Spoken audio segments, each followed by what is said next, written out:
Hangat minggu ini kami berjaya mendapatkan seorang staf yang telah berjaya meluluskan ramai customer yang apply ansuran phone di All Gadget. Saya rasa benda ni kita kena hebatkan bagi semua orang tahu. Itu saja. Terima kasih.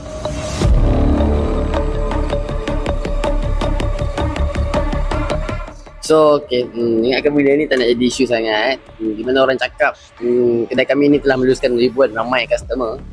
Tapi saya terangkan jugalah kenapa kita orang ni di antara yang the best KKL. Kita ada staff yang nama Rahmah, macam Dewi, Ruby, Fahmi dan saya Fizi. So saya lah yang paling handsome kat sini yang kena bercakap dengan anda semua.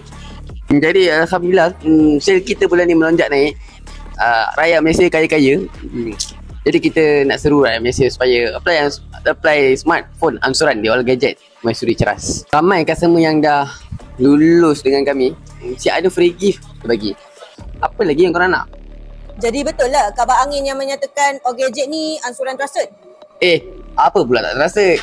Kalau dah beribu-ribu orang yang lulus dengan kita orang, tanpa deposit, tanpa penjamin, tanpa kad kredit, cuma perlukan IC, depan belakang dan slip gaji je. Ada iPhone, kita ada Android, gaming phone pun kita ada.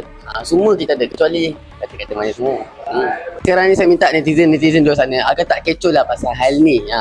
Kedai ni yang dikatakan kedai ni antara yang paling terbaik lah dan yang paling best, yang mantap, senang lulus sebagai. Sebab memang pun kalau ada yang berminat, boleh je tekan link kat bio. Nak tanya apa-apa syarat-syarat boleh chat kami.